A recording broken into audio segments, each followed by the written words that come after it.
Nous sommes la première semaine de septembre 1941. Les troupes allemandes foncent vers le nord, elles foncent vers le sud, et on verra qu'aux actualités allemandes, on les montre mal ou peu au centre. Comme on le sait, Hitler a ordonné d'aller d'abord vers Leningrad et vers l'Ukraine, et non pas tout de suite vers Moscou. Pour commenter ces faits, nous serons avec Lucia Galinskaya, qui était infirmière sur le front russe, enfin sur le front allemand plutôt. Non, sur le front russe. Sur le front russe, russo-allemand. Et vous étiez dans un bataillon sanitaire, donc en première ligne. Vous avez vécu cette tragédie. Est-ce que vous pouvez nous dire un petit peu comment s'est présenté votre premier contact avec le feu et avec des blessés? D'abord, mon premier contact avec la médecine, parce que je n'étais pas infirmière de métier. J'ai terminé mes classes et j'ai fait en 4 semaines mon examen d'infirmière. J'ai été tout de suite enrôlée dans l'armée et on nous a dirigés vers Smolensk, qui était à ce moment-là, c'était au mois d'août 1941. Smolensk, c'était la bataille, et on nous a fait reculer vers la ville de Toula, où on se trouvait en attendant de défendre Moscou. Mais ce recul fantastique en quelques semaines, comment vous l'avez connu, ressenti?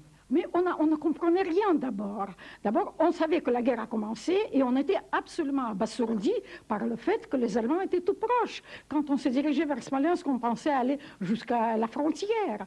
Et en réalité, on a vu la saleté, la débandade, on a vu les troupes, on ne savait pas à quelle armée ils appartenaient, et même la partie sanitaire où j'étais affectée se trouvait sans savoir où est le commandement. Alors, on a choisi la ville la plus proche, et ça se trouvait la ville de Toula, qui était au sud de Moscou. Et il faut dire que cette ville a tenu, non pas grâce à nous, mais grâce aux combattants, et on a été là-bas pendant tout l'automne 1941. Mais vous vous attendiez à ce que Moscou soit pris ou pas du tout? Non, absolument pas. Absolument pas. On avait l'horreur du fait que Moscou puisse être prise. Mais on voyait qu'il fallait faire quelque chose. Tout ce qui se faisait autour était impensable. Eh bien, on va voir les actualités où ces scènes vont être quelque peu évoquées ailleurs, et vous nous direz un petit peu vos premiers contacts avec des blessés ou avec des Allemands. On verra ça tout à l'heure. Nous verrons donc d'abord les actualités allemandes, puis les actualités soviétiques de la même semaine, et enfin nous verrons des actualités de la France non occupée, c'est-à-dire de Vichy.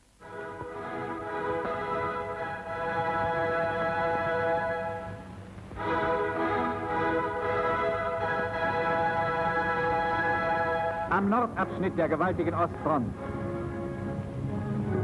Narva ist in deutscher Hand. Mit der Hermannsburg war diese Stadt Jahrhunderte hindurch eines der stärksten deutschen Bollwerke gegen das Slawentum. Die alte Trutzfeste wurde im 14. Jahrhundert von den Rittern des Deutschordens erbaut. Narva zeigt auch heute noch das Gesicht einer alten deutschen Stadt. Über Narva hinaus rücken unsere Truppen weiter nach Osten vor. Sie bleiben dem weichenden Feind dicht auf den Fersen.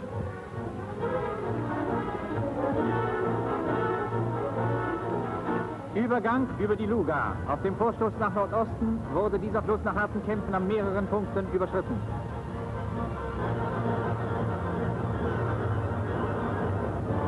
Dritter Kreuzträger General Lindemann.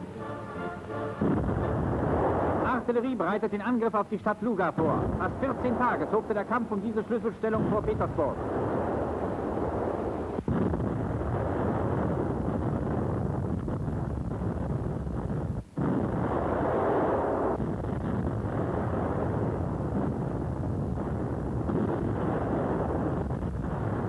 Mit blanker Waffe geht es gegen den Feind. Endlich kommen sie aus ihren Stellungen heraus. Das Feuer unserer Artillerie und der Angriffsschwung unserer Schützen hat sie mürbe gemacht.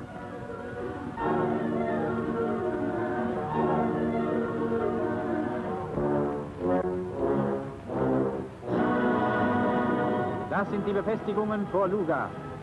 Über 100 sowjetische Bunker mussten genommen werden, ehe der Weg in die Stadt frei war.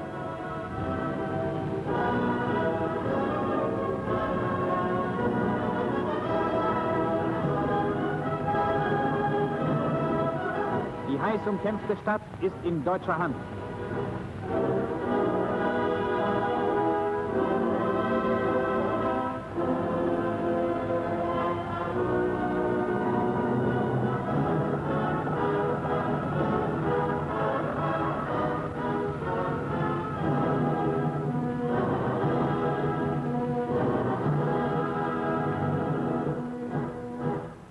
Les Allemands ont pris Narva, ils ont considéré que c'est une grande victoire parce que Narva, c'est l'ancienne ville teutonique qui a été reprise, mais enfin, c'est disons, c'est encore l'Occident, c'est pas la Russie.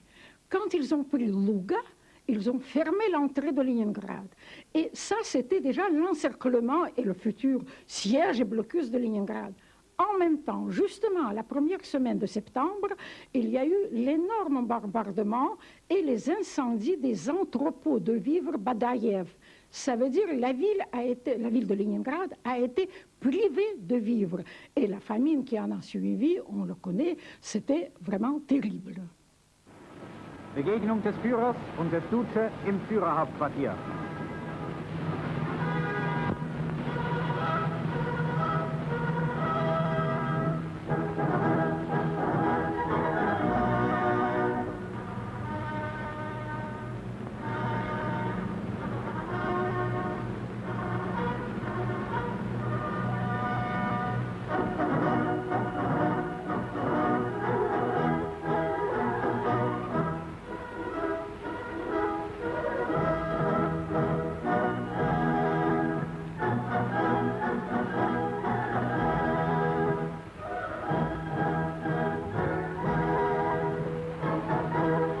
General Jodl, der Chef des Wehrmachtführungsstabes, beim Lagevortrag.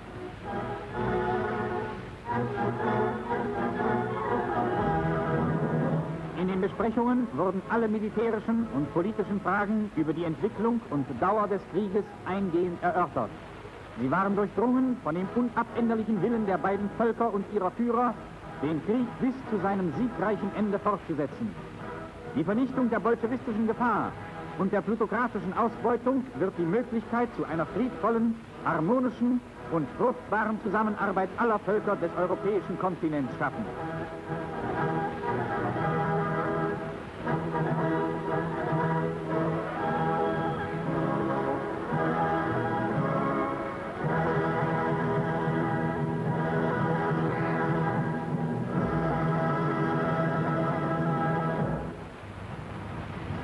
Der Führer begibt sich mit seinem hohen Gast zum Hauptquartier des Oberbefehlshabers des Heeres, Generalfeldmarschall von Brauchitsch.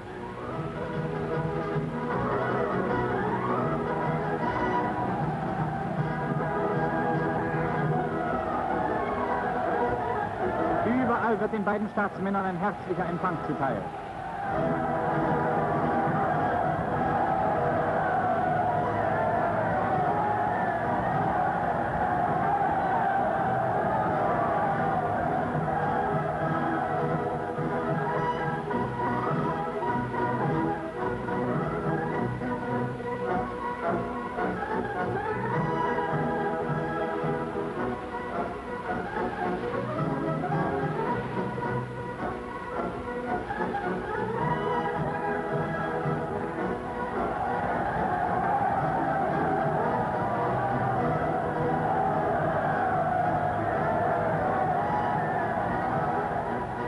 Zum Hauptquartier des Reichsmarschalls.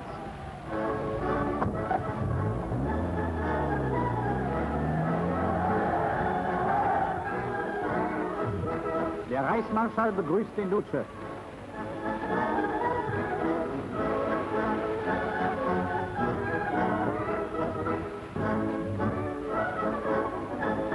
In einem Wagen des Hauptquartiers.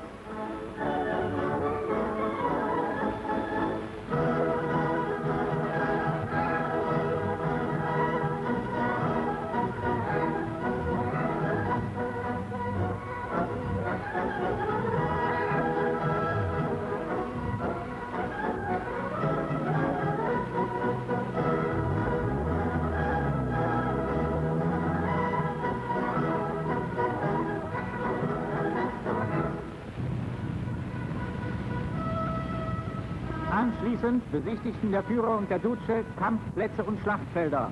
und begaben sich dann zu ihren Truppen.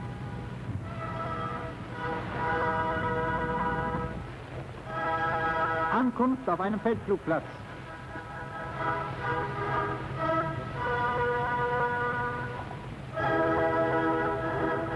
Generalfeldmarschall von Kluge.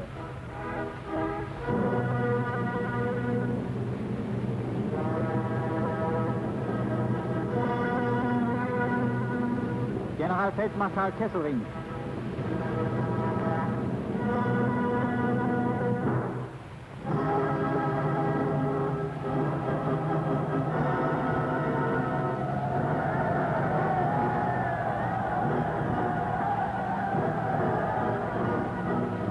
Umstrittene Kampfstätte. Hier wurde in den frühen Morgenstunden des 22. Juni der Kampf gegen die Bolschewisten eröffnet. Zur gleichen Stunde griffen an fast allen Abschnitten der gewaltigen Front die deutschen Divisionen den Feind an und warfen ihn in kühnem Ansturm aus seinen schwer befestigten Grenzstellungen. Erbeutete bolschewistische Geschütze modernster Bauart.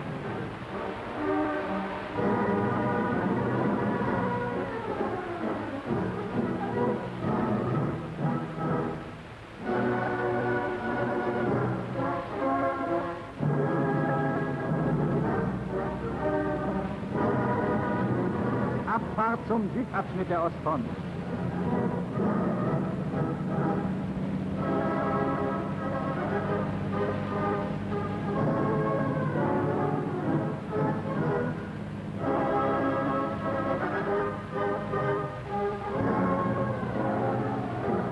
Generalfeldmarschall von Rundstedt und Generaloberst Löhr begrüßen den Duce und den Führer.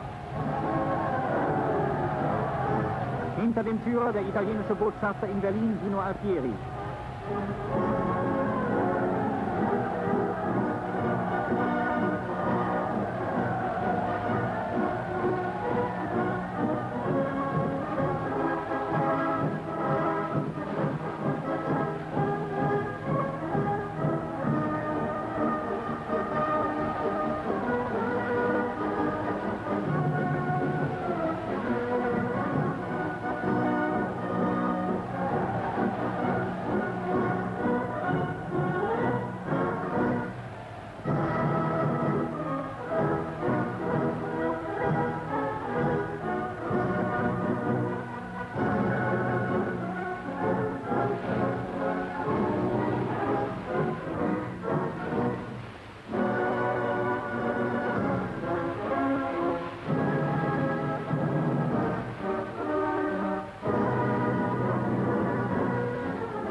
Der Ukraine wird eine der an der Ostfront eingesetzten italienischen Divisionen besichtigt. So wurde die Frontfahrt des Führers und des Duce zu einem Bekenntnis der engen Kameradschaft und Schicksalsverbundenheit der beiden Achsenmächte, die mit ihren Verbündeten in absoluter Siegesgewissheit zusammenstehen, um Europa und die Welt von der bolschewistischen Gefahr zu erretten.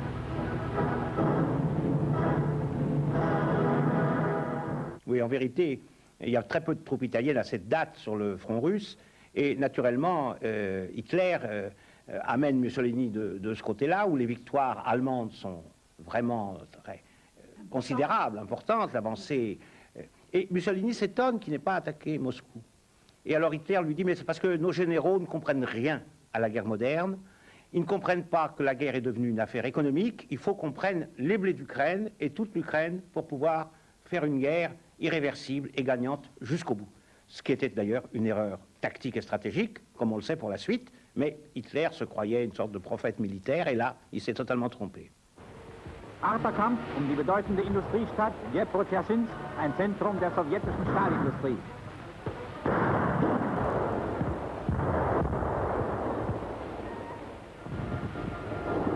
Überall leisten die Sowjets erbitterten Widerstand.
Das Industrieviertel ist erreicht.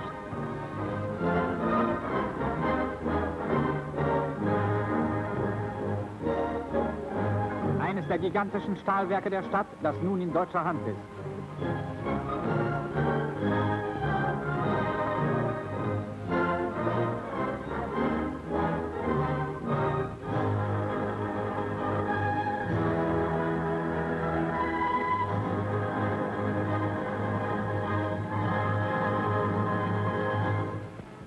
Am mittleren Abschnitt der Front.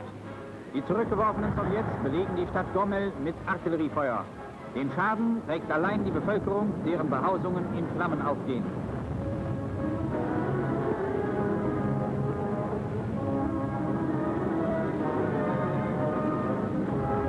Das sind die brutalen Methoden der Sowjets, die dem Befehl Stalins gemäß auf ihren Rückzügen alles in Schutt und Asche legen.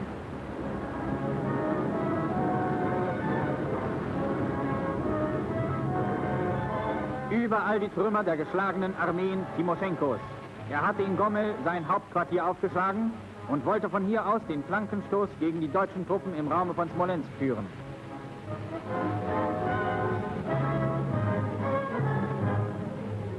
Die Schlacht von Gomel hat diese Hoffnungen zerstört. Die Divisionen Timoschenkos wurden vernichtend geschlagen.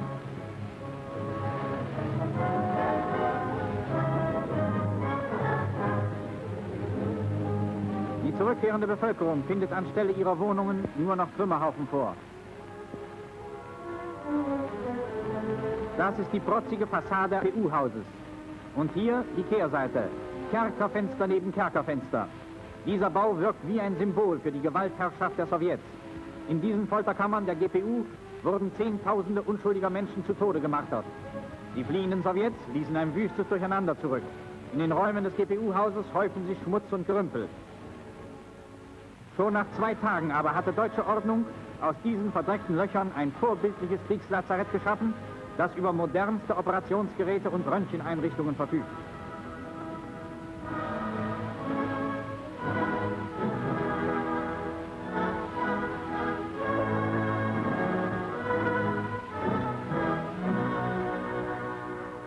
Ce qui est intéressant à voir dans cette image, c'est que le film allemand montre l'ancien siège du KGB, enfin ça s'appelait GPU à l'époque, et il faut dire que les services de Beria, qui était le ministre à l'époque, sont occupés d'évacuer tous leurs prisonniers en premier lieu. Et je parle en connaissant les choses qui se sont passées à Moscou et qu'on a publiées après.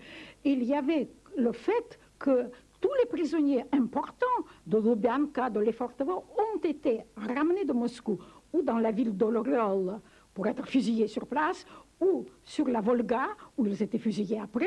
Mais en tout cas, c'était plus important qu'évacuer les usines d'armement ou la population ou les enfants.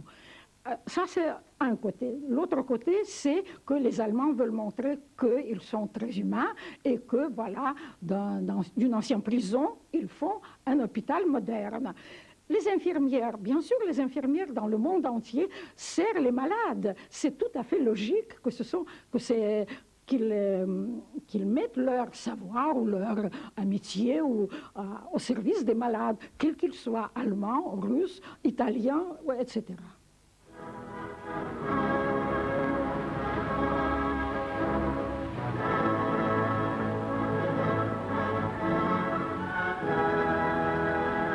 Unmittelbar neben dem Palast der GPU schergen die armseligen Hütten der Bevölkerung.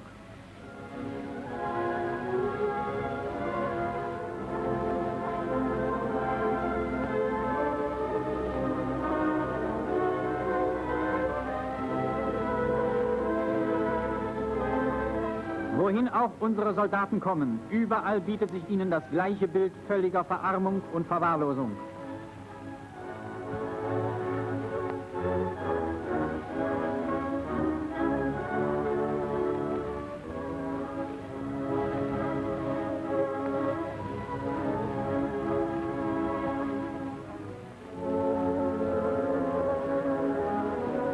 Diese jammervollen Kreaturen besitzen kaum mehr als ihr nacktes Leben. Sie waren nur noch die Arbeitssklaven der roten Machthaber im Kreml. Über völlig vernachlässigte Sowjetstraßen geht es unaufhaltsam dem zurückweichenden Feinde nach.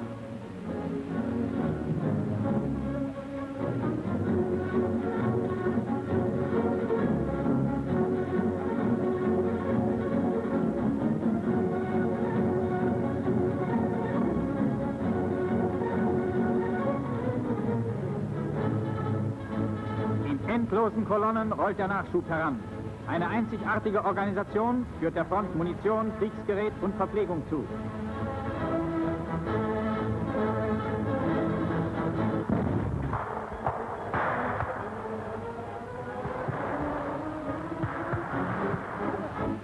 Eine verlassene sowjetische Stellung.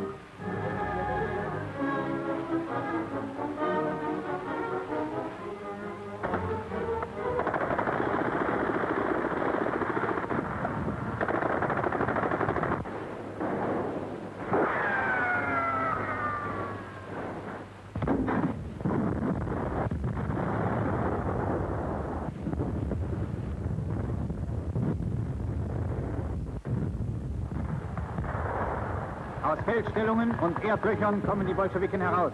Sie waren dem deutschen Ansturm nicht gewachsen.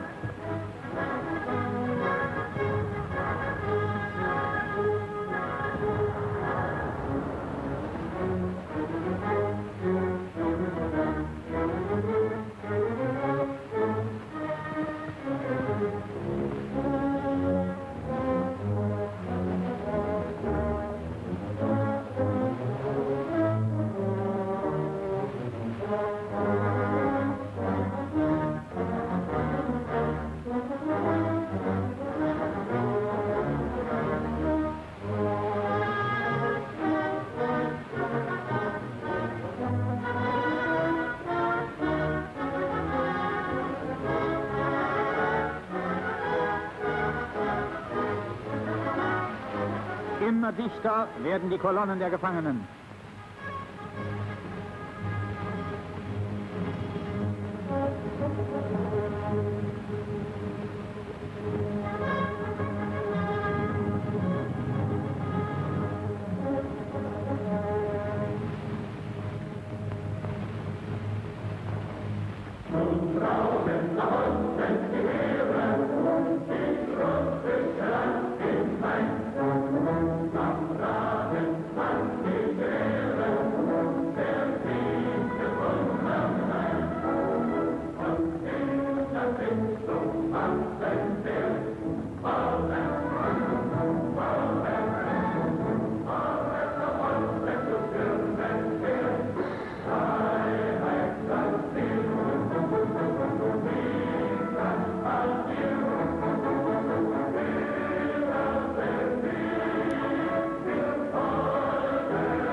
Die deutsche Wehrmacht steht mit ihren Verbündeten in ungebrochener Kraft tief in Feindesland.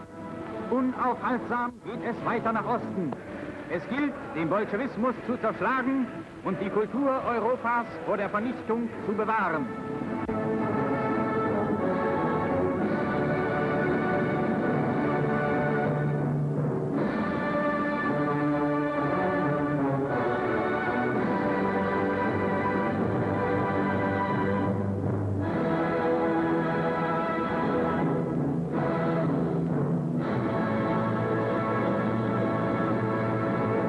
Lucia Galinskaya, Katala, dites-moi un peu, les Allemands plusieurs fois aiment répéter que les Russes brûlent tout en reculant. Est-ce que vous avez eu écho de ça? Vous l'avez vu? Comment ça s'est passé? C'est tout à fait vrai, parce qu'il y avait un oukase de Staline, quand il est devenu commandant en chef, que quand on laisse une ville, un village, etc., il faut brûler tout ce qu'on ne peut pas évacuer, que ce soit les maisons, le bétail, que ce soit... Parce que l'ennemi doit trouver la terre brûlée devant lui. Il faut dire que les Allemands aussi ont brûlé les villes ou les villages par le bombardement, par les chars, par l'effet de la guerre. Oui, mais c'est un grand sacrifice de brûler tout ça. C'est un sacrifice nécessaire parce que tout ce qui n'a pas pu être remporté ne peut pas être utile à l'ennemi. Bien. On va voir maintenant le côté soviétique de ces actualités, les actualités de septembre 1941. Mais il est évident que dans une situation de débâcle, les Russes ne peuvent pas filmer comme ils auraient voulu. Alors à l'arrière, les cinéastes se sont rencontrés spontanément, tous les anciens grands du cinéma, Dziga-Vertov, Kouletchov, et quelques autres, et on a mis à leur disposition des équipes, et là on va voir quelque chose qui a été réalisé par Dziga-Vertov. En fait, c'est pas vraiment des actualités, bien que ça passe au journal d'actualité. C'est un film sur la guerre, une sorte d'inédit de Dziga-Vertov que personne n'a jamais vu, sous le nom de Actualité, numéro, etc.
Как всегда, артиллерийский взвод орденоносца лейтенанта Юсупа Азизова занял самый ответственный участок. В задачу входило ликвидировать головные танки противника.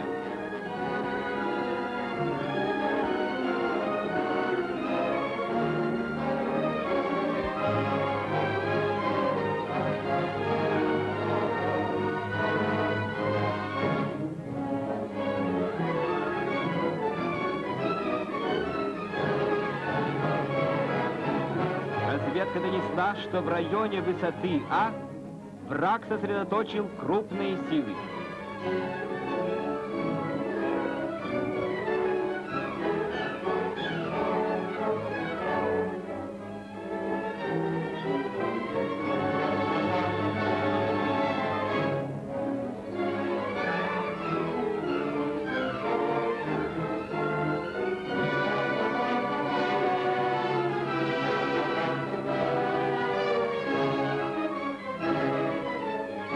В 6:00 начался сосредоточенный артиллерийский огонь по обнаруженному...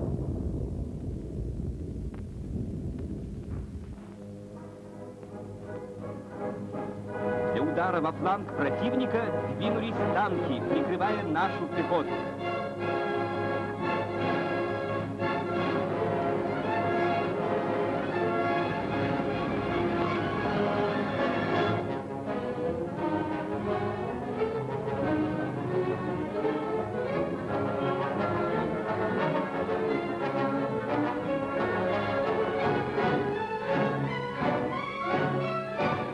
Внезапный удар танков и пехоты расстроил планы врага.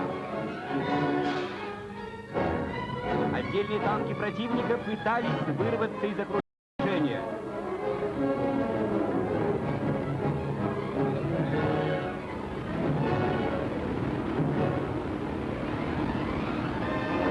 Наши бойцы связками гранат выводили их из строя.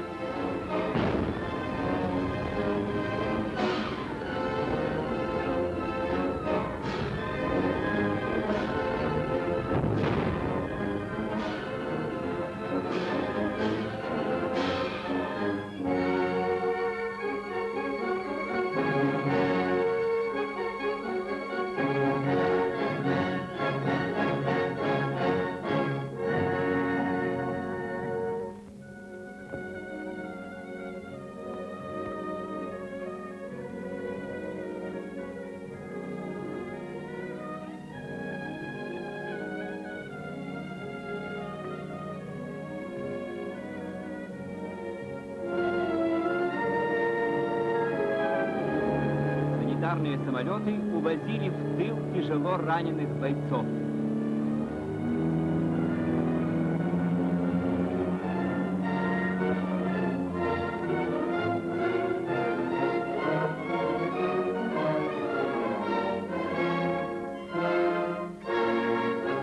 В тыл уводили группы пленных фашистов, ошеломленных нашим стремительным ударом.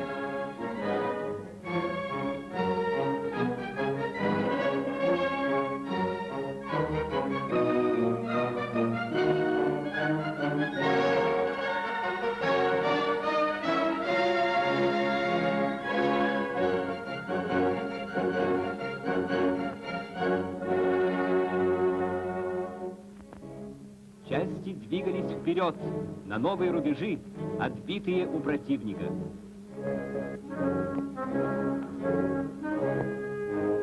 Бойцы приходили прощаться на могилу своего боевого друга, геройски попавшего в бою, комиссара полка, товарища Бледного.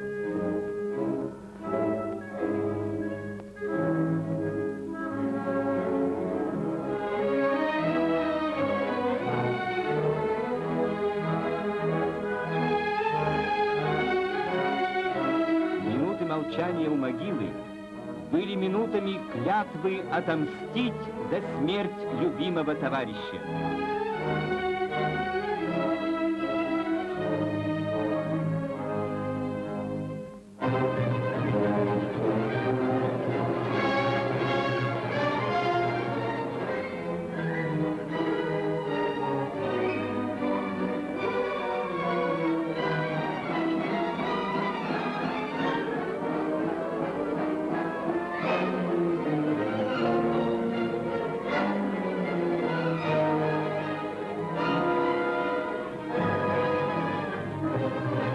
Наша конница, ураганом прорвавшаяся в тыл противника, преследовала его отходящие части.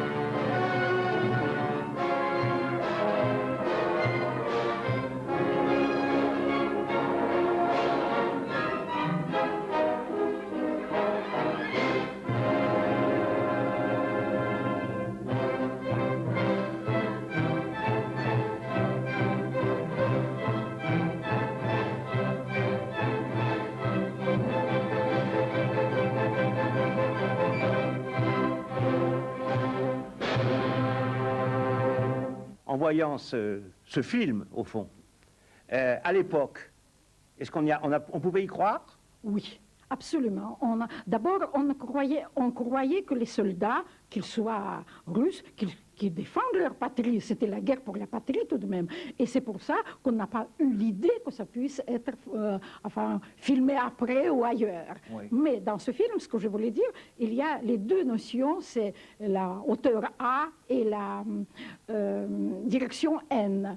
Ça veut dire que ça ne se passe nulle part ou ça se passe partout. On voit seulement le paysage du centre de la Russie. Et puis alors j'ai une deuxième question. Oui. On voit des prisonniers. Oui. Il y a eu des blessés. Oui. Quand vous avez eu entre les mains des Allemands, quelles étaient les réactions des Russes? Terribles. J'ai eu l'occasion de voir les deux aviateurs allemands qui ont été... L'avion a été abattu et les deux aviateurs étaient blessés. Et nous, on devait les cacher absolument pour que les soldats russes blessés n'apprennent pas qu'il y a en même temps qu'eux qu'on soigne les Allemands. Parce que la haine était terrible. Et pourquoi cette haine à cette date? Ah, mais c'est la haine, c'est l'angoisse de la guerre. Et puis, il faut dire que malgré tout, depuis le 21 juin, on a été vraiment farci de propagande de la haine du fascisme. On va voir maintenant les actualités de Vichy qui vont nous transporter dans une autre planète, comme vous allez voir, loin de la guerre.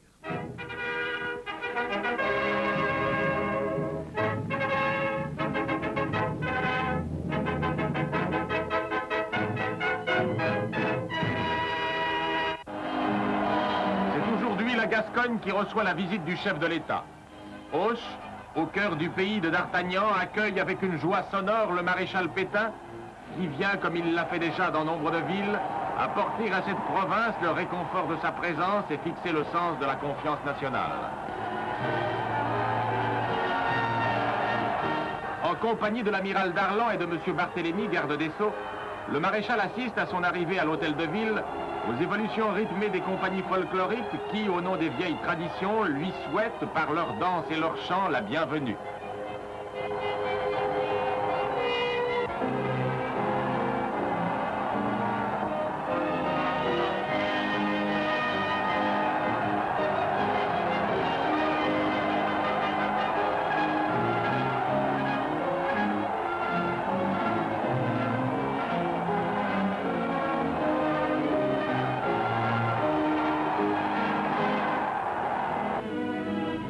À Nérac, où Henri IV passa une partie de sa jeunesse et d'où l'amiral Darlan est originaire, le maréchal Pétain recevra les hommages chaleureux d'une population qui n'a pas oublié les leçons de son histoire et d'où la France a toujours tiré des capitaines, des hommes d'État et des soldats.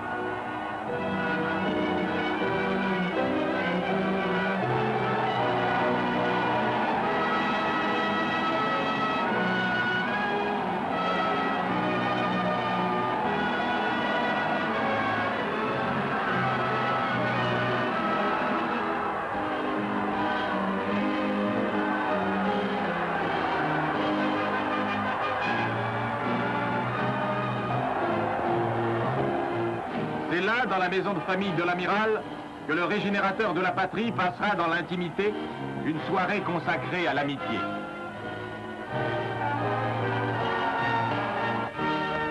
À Agen, une foule vibrante venue des campagnes environnantes salue l'arrivée de celui qui a basé sur la terre nationale son action et son idéal.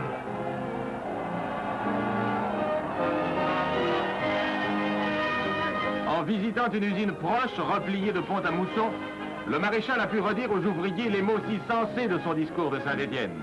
Il a pu leur faire simplement de sa volonté d'établir un régime social fondé sur la justice et sur l'équité.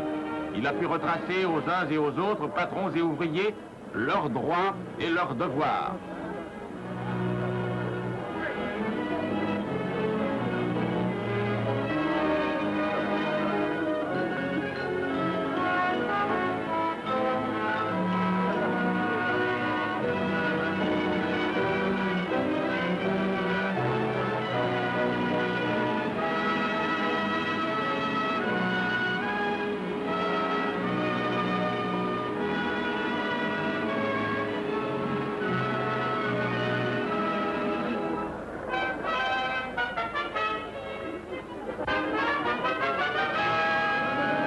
Une ferme aux environs, il a pu retracer les grandes lignes de sa politique qui s'appuie sur la grande force française, la paysannerie.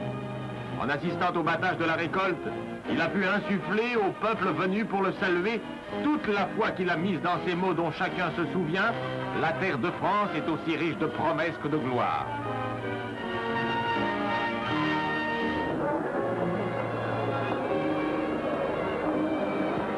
Et dans la gerbe de blé qui lui était offerte, c'est avec le cœur de la Gascogne toute la force de la terre française qui est venue à lui, toute la force de cette terre dont il a dit un jour: la terre, elle, ne ment pas.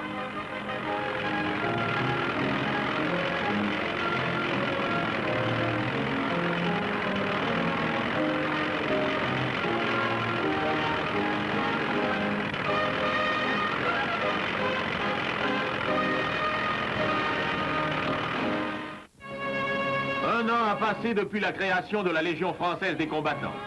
Inoubliable anniversaire où 1 600 000 légionnaires et amis de la Légion, au milieu d'un pays fervent, ont salué la flamme à portée de l'Arc de Triomphe. De Villy, la flamme venue par relais de Paris et remise au maréchal va s'en aller par les routes de la terre, de l'air et de l'eau, portée aux villes de France, aux extrémités de l'Empire, le signe de la foi qui ne meurt pas, de l'espoir qui ne peut pas s'éteindre.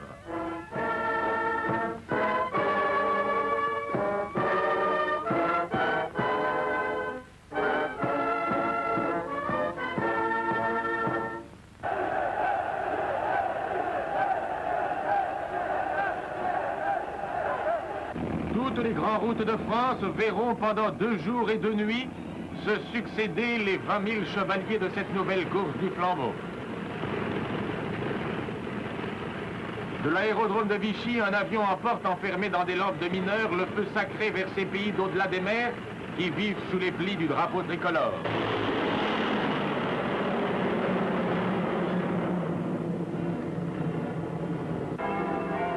à l'aurore du 31 août, toutes les cloches de France se sont mises à sonner. La France, par la voix de ses clochers, commença à célébrer le grandiose anniversaire.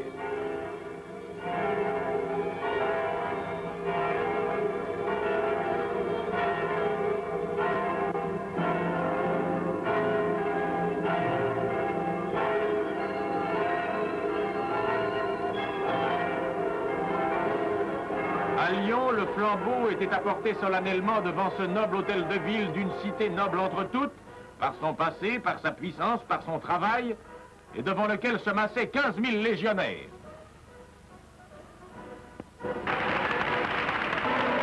À Marseille, entrant dans la ville par la porte d'Aix, le flambeau allait passer aux mains du docteur Bouyala, président départemental de la Légion, qui en transmettait la flamme au cénotaphe élevé à la mémoire des morts des deux guerres.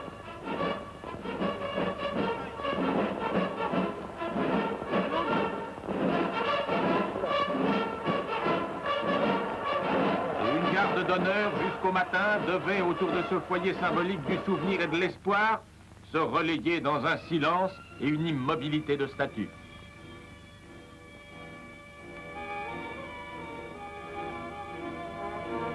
À Annecy, le général Laure, délégué permanent du chef de l'État, recevait la flamme des mains de ses porteurs et la déposait au pied du monument aux morts.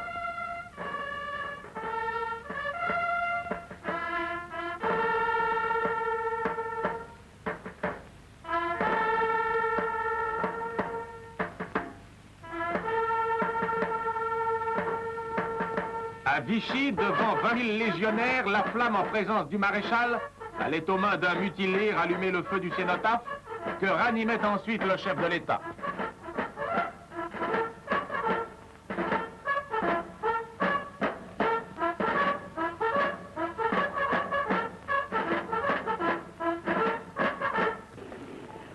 Et après la remise à la Légion de son drapeau national, cette troupe immense s'inclinait, unie dans une même ferveur, dans une prière immense pour la patrie.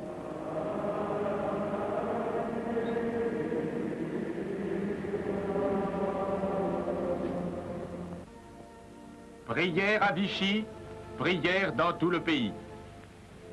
Devant le vieux port de Marseille, dans ce décor magnifié par les images du voyage, 12 000 légionnaires assistaient au même office religieux, avec au premier rang Monsieur Viguier, préfet régional,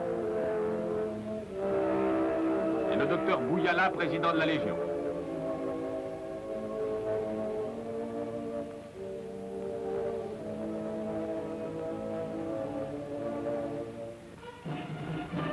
Et à la même heure, dans toutes les villes et tous les villages de la zone libre, les couleurs montaient au mât. À ces foules disciplinées réunies partout, le maréchal adressait alors son message. Légionnaires de France et d'outre-mer, une année s'est écoulée depuis que je vous ai appelé à entreprendre à mes côtés la grande œuvre de la rénovation française. La France n'a qu'un gouvernement, c'est celui que je dirige. On l'écoute à Lyon. Avec les collaborateurs de mon choix. Le gouvernement n'a qu'une politique, c'est celle dont, conscient de mes engagements, soucieux de l'honneur et de l'intérêt français, je prends la responsabilité devant l'histoire. Vous nous aiderez à maintenir le pays dans l'ordre et la concorde. Pour donner accès à ceux qui, sans avoir eu l'honneur d'être combattants comme vous, partagent votre foi. On l'écoute à Marseille. Veulent participer à votre action salvatrice, il conviendra sans doute d'élargir votre cadre. Vous m'avez proposé, dans ce dessin, de vous appeler désormais la Légion française des combattants et des volontaires de la Révolution nationale. J'accepte ce titre nouveau qui accroîtra votre rayonnement. Combattants, légionnaires et volontaires, je vous adresse donc ce nouvel appel. Réalisez autour de vous de grands rassemblements des énergies françaises. avec mon gouvernement et pour lui.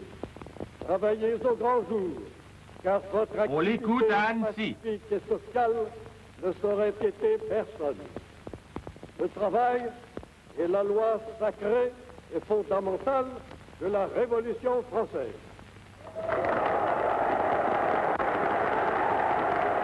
Et chacun, de sa ville ou de son village, s'unissait au serment prononcé par le chef et retransmis de Vichy par radio. Je jure de consacrer toutes mes forces à la patrie, à la famille, au travail. Je m'engage à Annecy. pratiquer l'amitié de l'entraide vis-à-vis de mes camarades de guerre. À rester fidèle à la mémoire de ceux Marseille. qui sont tombés au champ d'honneur. J'accepte librement la discipline de la Légion pour tout ce qui me sera commandé en vue de cet idéal.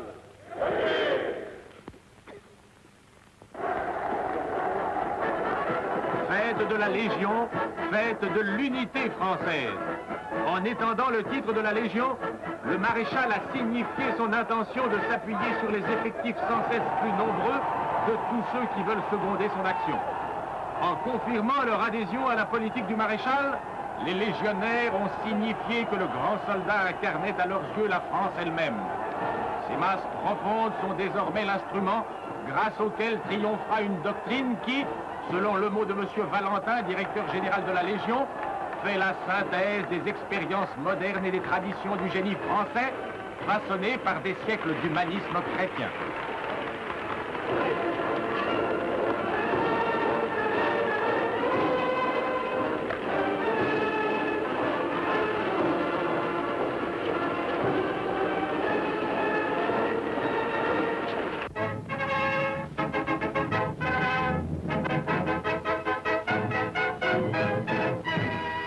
Bon, bien sûr, cette légion, ce n'est pas la légion des volontaires contre le bolchevisme, Anti-bolchevique. naturellement. Non. C'est une légion qui s'est constituée en quelque sorte pour se substituer à l'idée de parti unique que certains hommes politiques fascisants voulaient instaurer. Et le maréchal Pétain a préféré que l'on constitue une légion avec ses anciens combattants, qui lui étaient naturellement fidèles en souvenir de la guerre de 14-18, en quelque sorte en parodiant la geste des sportifs. Avec le flambeau. Avec le flambeau, en se faisant bénir par l'Église, si bien que dans cette cérémonie des supporters du maréchal, de ceux qui le soutiennent à fond et qui s'identifient à lui, n'est-ce pas, on retrouve un petit peu toute la mythologie du régime. Et moi j'ai envie de vous demander, comment vous réagissez, vous, une Russe, devant toutes ces images? D'abord, je suis stupéfait, j'ai jamais vu des films pareils, et je suis stupéfait de la force de la propagande qui est aussi bien dans le film allemand que dans le film français. J'étais persuadée qu'il n'y a que les soviétiques qui savaient faire de la propagande aussi, comment dire, aussi non seulement persuasive, mais véridique. Oui. Parce que toutes ces scènes sont faites d'après ce qui se passait, organisées naturellement. Mais pour moi, nous n'avons jamais vu des films pareils. Et pendant toute la guerre, on n'a pas eu ni films, ni journaux, ni radio ennemis. Ça n'existait pas en Union soviétique. Évidemment. Et c'est ça qui fait la spécificité de la propagande, c'est qu'elle contient une part de vérité. C'est la différence avec la désinformation. Merci beaucoup, Madame Catala, d'avoir été avec nous. Merci beaucoup.